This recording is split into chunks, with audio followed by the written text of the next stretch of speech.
بسم اللہ الرحمن الرحیم۔ السلام علیکم محترم ناظرین، امید ہے کہ آپ خیریت سے ہوں گے۔ آج ہم حضرت موسیٰ علیہ السلام کی پیدائش کا واقعہ آپ کو سنائیں گے۔ نجومیہ نے فرعون کو اس کے خواب کی تعبیر یہ بتائی کہ بنی اسرائیل کا ایک لڑکا اس کی حکومت کے زوال کا سبب بنے گا۔ چنانچہ فرعون نے حکم دیا کہ بنی اسرائیل میں جو بھی لڑکا پیدا ہو اسے قتل کر دیا جائے۔ اسی زمانے میں حضرت موسیٰ علیہ السلام کی ولادت ہوئی۔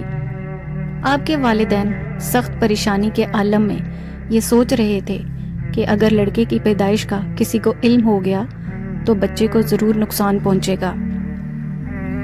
کچھ عرصے تک تو والدین نے اس خبر کو کسی نہ کسی طرح چھپائے رکھا، لیکن مسلسل پریشانی کی وجہ سے ان کا حال برا تھا۔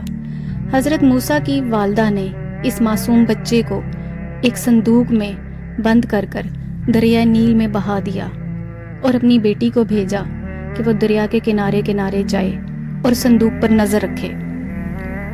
دریا کی لہروں پر چلتا ہوا یہ صندوق جب فرعون کے شاہی محل کے قریب پہنچا تو وہاں کی عورتوں میں سے ایک نے اسے دیکھ کر باہر نکلوا لیا۔ ایک خوبصورت بچے کو سامنے پا کر عورتیں بہت خوش ہوئیں اور بچے کو محل کے اندر لے گئیں۔ پھر حضرت موسیٰ علیہ السلام کی بہن بھی فرعون کی خادماؤں میں شامل ہو گئی۔ بے اولاد فرعون کی بیوی آسیہ اپنے سامنے ایک حسین و جمیل بچے کو دیکھ کر بہت خوش ہوئی، مگر فرعون نے آتے ہی اس بچے کے قتل کا حکم دے دیا۔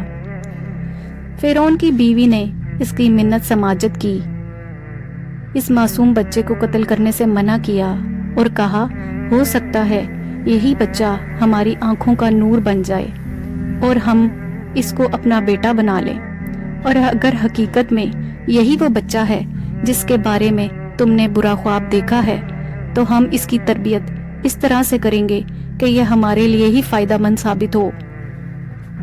یہ سن کر فرعون نے حضرت موسیٰ علیہ السلام کے قتل کا ارادہ ترک کر دیا۔